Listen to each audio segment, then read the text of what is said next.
오늘 이 시간 하나님께서 저에게 주시는 말씀은 마가복음 3장 13절과 14절 15절 말씀입니다. 마가복음 3장 13절부터 15절까지 말씀입니다. 다 찾으신 줄 알고 하나님의 말씀을 함께 바라보며 나가도록 합니다. 또 산에 오르사 자기가 원하는 자들을 부르시니 나아온지라. 이에 12를 세우셨으니 이는 자기와 함께 있게 하시고 또 보내사 전도도 하며 귀신을 내쫓는 권능도 가지게 하려 하심이러라. 아멘. 말씀으로 해서 함께 기도하겠습니다. 주님 감사합니다. 이 밤도 주의 말씀 듣고자 합니다.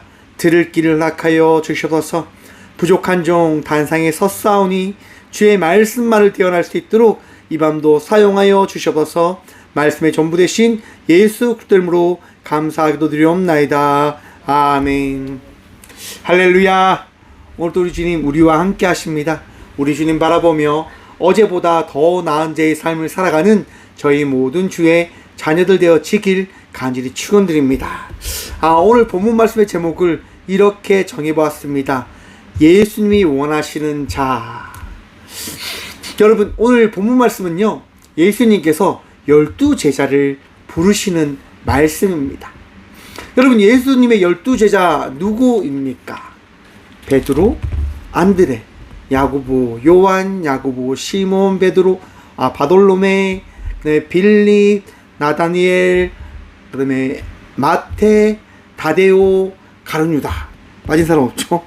네. 여러분, 이렇게 12명의 제자가 예수님께 부름을 받게 되어집니다. 제자들의 그런 한 명 한 명의 삶을 살펴보면 재밌는 직업들을 가진 사람들이 참 많아요. 어부의 사람들이 4사람이 있었고요. 세리장도 있었고, 열심당원도 있었고, 잘 알지 못하는 사람들도 있습니다. 또 어떤 이는 자기 아버지를 따라 온 아들이 제자 되어진 경우도 있습니다. 여러분, 이 사람들이요, 각자의 위치에서 열심히 살아갔는데 지금은 성경은 뭐라고 말씀하시냐면요, 13절 말씀 봅니다. 또 산에 오르사 자기가 원하는 자들을 부르시니. 자기가 원하는 자들을 부르시니. 예수님께서요, 원하시는 자를요, 어떻게 해요? 부르셨다라고 이야기합니다. 그런데 원어를 살펴보니까 원하는 이 부분이요, 예수님께서 계속 준비하고 계셨던 원하는 이라고 합니다. 그러니까 베드로를 만났을 때 베드로가 그 호숫가에서 물고기를 잡는 그 순간 예수님께서 순종하였기 때문에 베드로를 부른 것이 아니라 언제부터요? 베드로가 태어나면서부터 예수님께서 이 베드로를 내가 택하여 나의 제자로 삼겠다라고 하는 그 계획을 가지시고 원하셨던 그 계획대로 베드로를 부르셨다라고 하는 겁니다. 지금 조금 전에 말씀드린 것처럼 베드로를 부르는 장면을 마가는 기록해 놓지 않았습니다. 여러분, 우리가 베드로를 부르시는 장면을 한번 생각해 봅시다. 예수님께서요, 사람들을 데리고 사람들이 따라오는 그 길을 걸어가시다 사람들에게 말씀 나누기 위하여 베드로의 배를 잠시 쓰겠다 말씀합니다. 그리고 베드로의 배에 오르셔서 예수 그리스도의 말씀을 선포하십니다. 그 말씀을 수많은 사람들이 듣지요. 은혜를 받습니다. 베드로 역시도 예수님의 말씀을 들으면서 행복해진 거예요. 우와, 이런 말씀이 있어? 우와, 정말 하나님의 말씀이 너무너무 좋구나 라고 하는 생각을 가졌단 말이에요. 그 가지는 순간 예수님께서요, 베드로에게 말씀합니다. 깊은 데로 가서 그물을 내리라 라고 말입니다. 아니, 밤새도록 고기를 잡아도 한 마리도 잡지 못했던 베드로인데요, 생판 어부질을 하지 못했던 사람처럼 보이는 예수라고 하는 사람이요, 지금 평생 어부로 살아온 베드로인 이 어부에게 이야기하는 거예요. 깊은 데로 가서 그물을 내리라 라고 말입니다. 그런데 더 놀라운 게 뭡니까? 베드로가 순종합니다. 내가 밤새도록 고기를 잡았지만 한 마리도 잡지 못했어요, 예수님. 그런데 지금 이 순간 제가 예수 그리스도의 말씀을 듣고 은혜를 받았기 때문에 그 말씀에 순종하고 깊은 데로 가서 그물을 내리겠습니다 라고 베드로가 고백합니다. 그리고 깊은 데로 가서 그물을 내립니다. 여러분, 어떤 일이 일어납니까? 그물이 찢어질 만큼 고기가 잡혔다라고 성경은 고백합니다. 여러분, 근데 놀라운 사건이 뭡니까? 고기 잡음에 베드로가 좋아서 날뛰는 것이 아니라 예수님 앞에 무릎 꿇었다고 하는 것입니다. 베드로가 고백합니다. 주님, 나는 죄인입니다. 나를 떠나십시오라고 베드로가 예수님께 고백한다고 하는 겁니다. 고기를 많이 잡았기 때문에 행복해야 되잖아요. 자기 인생이 잘 풀렸기 때문에 더욱더 기쁨으로 살아가야 될 거 아닙니까? 그게 아닙니다. 베드로는 지금 회개하고 있는 겁니다. 예수님, 제가 예수님을 믿고 살아왔던 그 모든 인생이, 하나님을 믿고 따랐던 그 모든 인생이 잘못된 걸음으로 나가고 있었음을 깨닫게 하여 주심에 감사합니다라고 베드로가 고백하는 거예요. 그리고 그 고백함 가운데 예수님께 말씀하는 거죠. 주님, 저는 죄인입니다 라고 말입니다. 여러분, 오늘날에요, 많은 이단들이 등장합니다. 통일교 들어보셨습니까? 세계 평화 통일 가정교회인가 뭐 그런가, 요즘에 지금 이름을 엄청 길게 했습니다. 왠지 아십니까? 문선명이 죽고 나서 통일교라고 하는 이 교회 명칭을 가지고요, 한학자라고 하는 문선명의 아내와 문선명의 7째 아들이요, 지금 법적인 싸움을 하고 있거든요. 문선명이 죽자 첫째 아들도 죽고 둘째 아들도 죽고 셋째 아들은 관심이 없어요. 셋째 아들은 이야기하는 거예요. 우리 그냥 종교하지 말고 싸움만 집중하자라고 이야기를 하는 거예요. 그래서 셋째 아들이 통일교회 절대자가 되지 못하는 거죠. 넷째 아들도 안 되고요. 7째 아들만이 이제 통일교회 그 정신을 가지고 가장 절대자의 위치에 올라가려고 했어요. 그런데 어떤 일이 일어나냐? 한학자가 이야기하는 거죠. 무슨 소리냐? 내가 절대자다 라고 이야기하는 거예요. 모든 교리를 다 파하고요, 자기가 하나님인 것처럼 통일교를 이끌어가는 거예요. 그러니까 어떻게 될까요, 여러분? 7째 아들과 한학자가 서로 분쟁 중이고요, 셋째 아들은 열심히 사업해서 많은 재산을 부유하게 널리고 있고요, 넷째 아들도 그렇고 지금 그러고 있다고 합니다. 더 놀라운 게 뭡니까, 여러분? 최근에 우리나라 정치에 관여를 한 겁니다. 통일교가요, 여러분, 어떻게 성장했냐면 미국 정치계에 발을 담그고 그 미국 정치계에서 역할을 한 것으로 인해서 미국 정부의 돈을 받고 그 돈을 바탕으로 사업과 많은 것들을 해 나가면서 성장한 교회입니다. 그리고 우리나라 역시도 우리나라에 돌아와서 사업을 중심으로 성장해 간 거지요. 여러분, 이런 얘기 들어보셨지요? IMF 터졌을 때 통일교에서 뭐라고 이야기합니까? 우리 통일교를 대한민국의 국교로 정해주면 내가 모든 빚을 다 갚아줄게 라고 했다고 하지 않습니까? 그만큼 통일교의 돈은 어마무시합니다. 여러분, 통일교에서요 나온 또 이단이 있습니다. 그 이단이 뭘까요? 신천지입니다. 통일교에서 많은 이단들이 나왔는데요, 그 대표적인 이단이 신천지인데, 여러분, 신천지는 통일교와 달리 통일교는요 사업을 기반으로 자기 교를 성장시키고 있거든요. 그런데 신천지는요 어떠한 길을 선택했냐? 교회를 잠식하는 방법을 통해서 자기들의 세력을 늘리고 있다고 합니다. 더 나아가서 정치력과 또 손을 잡으려고 한 거죠. 왜? 자기들이 잘 보니까 정치 없이는, 권력 없이는 성장할 수 없다고 하는 것들을 그들이 깨달았나 봐요. 그래서 최근 여러분, 국민의힘에 이제 그 정부에 들어가서 이제 자기들이 우리를 도와주면 우리가 투표해 줄게 라고 이야기를 하는 것들이 하나씩 밝혀지고 있는 거예요. 무슨 얘기입니까? 자기들의 권력을 위해서, 자기들의 성장을 위해서 권력과 손잡고 자기들의 방법을, 어떠한 방법이든 다 동원해서 그렇게 성장해 가고 있다고 하는 거예요. 한국교회는 그러면 다를까? 한번 볼까요, 여러분? 한국교회는 지금 어떻게 가고 있을까요?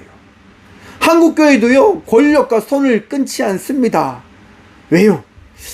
권력자들과 함께 할 때 그들의 위치가 상승한 것처럼 보여서 그런지 한국교회 역시도 늘 권력과 손잡고 나가고 있는 것처럼 보이는 듯합니다.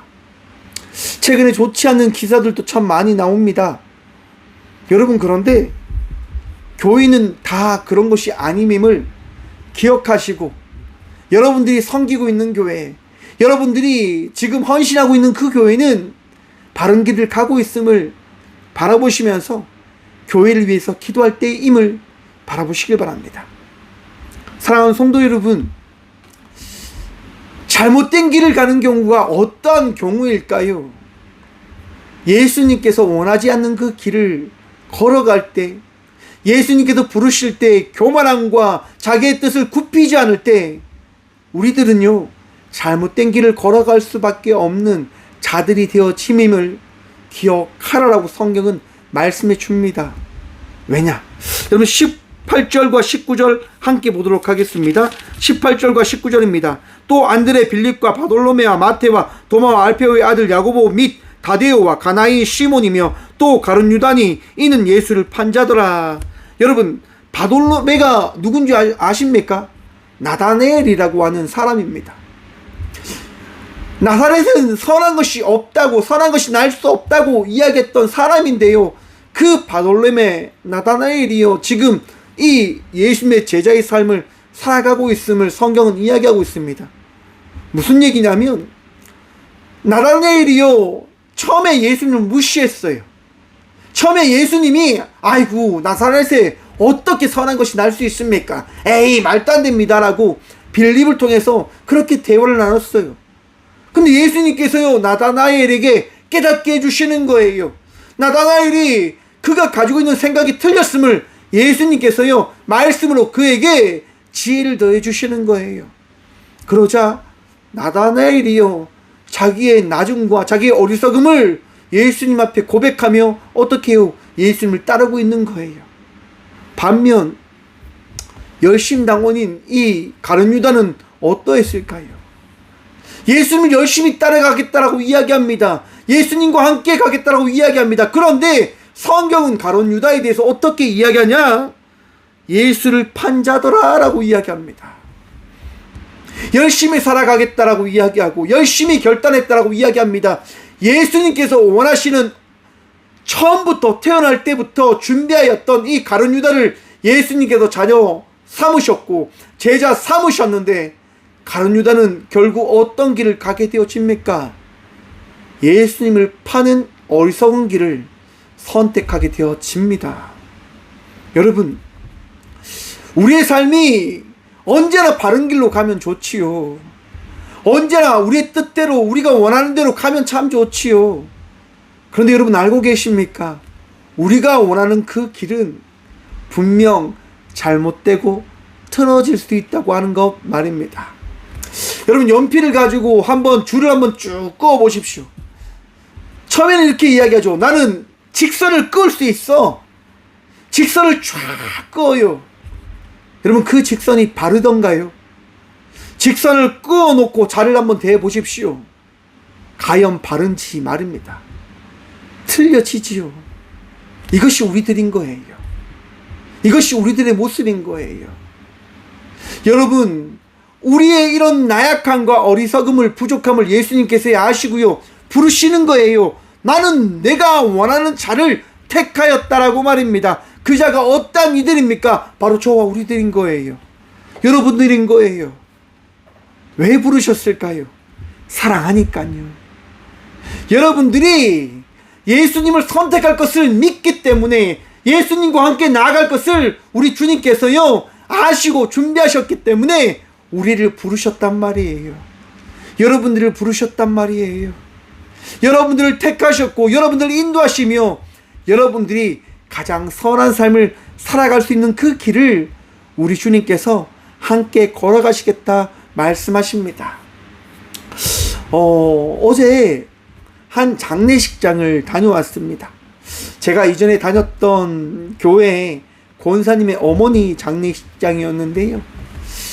권사님은 며칠 전부터 계속 어머니를 위해서 기도하시고 그렇게 수고함으로 이렇게 기도하며 그 하늘 소망을 준비하며 걸어가셨단 말이에요. 함께 기도하면서요, 제가 권사님에게 그런 말씀 드렸어요. 권사님, 이 땅에서 우리가 함께 살아가는 것도 참 좋은 거지만 하나님 나라에서 우리 권사님 어머님께서 그렇게 예수님과 함께 지내시는 것도 가장 복되고 가장 행복한 것이 아닐까 한번 생각해 보는 것도 좋을 듯 합니다 라고 제가 말씀드렸어요. 권사님이 처음에는 참 힘드셨을 것 같아요. 어머님을 이렇게 보내드려야 된다고 하는 것 말입니다. 그런데 여러분, 권사님이 그 부분에 대해서 다시 한번 묵상하시고 바라보심에 따라서 권사님이 이렇게 얘기합니다. 목사님, 제가 참 어리석었던 것 같습니다. 제가 목사님의 이 말씀을 들으면서 제가 자유함을 얻은 듯 합니다 라고 이야기하시더라고요. 사랑하는 성도 여러분, 우리 주님은요, 우리 주님이 원하시는 자를요 부르시는 거예요. 권사님의 어머님을 부르시고 권사님을 부르시고 저와 우리 모두를요 부르세요. 왜냐? 가장 선한 길이 그 길이기 때문에. 내가 아는 그 길이 아니라 예수님께서 예비하시고 준비하신 그 길이 가장 선하고 바르기 때문에 여러분들에게 말씀하시는 거예요. 이제 나와 함께 나가면 안 되겠냐라고 말입니다. 여러분, 예수님께서요 산에 올라가셔서 기도하시고 그렇게 제자들을 부르셨다라고 이야기해요. 그냥 아무 의미 없이 여러분들을 부르신 것이 아니라, 우리를 택하신 것이 아니라 하나님과 함께 준비하시고 계획하시고 우리에게 다가오셔서 말씀하시는 거예요. 이제 나와 함께 가면 안 되겠니? 라고 말입니다. 사랑하는 성도 여러분, 오늘도 우리 주님께서 우리에게 말씀하십니다. 세상의 발걸음도 참 좋겠지만 이제 나와 함께 걸어가면 안 되겠니? 라고 말입니다. 사랑하는 성도 여러분, 우리 주님이 원하시는 자가 바로 저와 우리 모두들입니다. 주님께서요 12명의 제자들만 부르신 것이 아니라 오늘 살아가는 우리 각자를요 예비하시고 준비하시고 계획하심으로 부르셨습니다. 그리고 사용하시겠다 말씀하십니다. 오늘도 주의 복된 자녀의 삶을 살아가는 저와 우리 모두가 되어지길 간절히 축원드립니다. 알 수 없는 그 길, 예수님 믿고 한번 걸어가 보십시오. 가장 복되고 가장 은혜된 그 길이 되어질 것입니다. 왜냐하면 우리 주님 살아 계시니까요. 함께 기도하겠습니다. 주님 감사합니다. 제자를 부르신 그 주의 말씀을 듣고 제자들이 나아갑니다. 예수님과 함께 그 길을 걸어갑니다. 주님, 오늘 이 시간 우리를 부르셨기에 이 예배로 나와 예비함으로 나아가는 주의 자녀들에게 은혜를 허락하셔서 이 밤도 주님 붙들고 주의 은혜 누리며 감사함으로, 주님 정말 나를 붙들어 주심에 감사합니다라고 우리 모두가 기도하며 나아가는 이 밤 되어줄 수 있도록 우리를 평안케 하시고 우리를 위로하시며 우리에게 새 힘을 다하여 주셔서 주님 붙들므로, 주님으로 인하여 기쁨으로 감사함으로 승리하며 나가는 저희 모든 주의 자녀들 되어줄 수 있도록 오늘도 말씀하시고 오늘도 깨닫게 하시고 주의 은혜를 통하여 주님 우리 모두가 평안 누리게 하여 주시옵소서. 주님, 어머니를 먼저 보낸 주의 딸과 또 자기의 아내를 먼저 보낸 주의 아들들을, 또 각자의 자리에서 살아가는 많은 주의 자녀들에게 위로함을 다하시고 새 힘을 다하시고 평안 다하셔서 아픔 가운데 함께 하시는 주님, 우리를 위로하시는 주의 그 놀라운 사랑을 경험하는 이 밤 되게 하여 주시옵소서. 더 자유할 수 있도록, 더 기뻐할 수 있도록, 더 감사할 수 있도록 주님 우리 모두를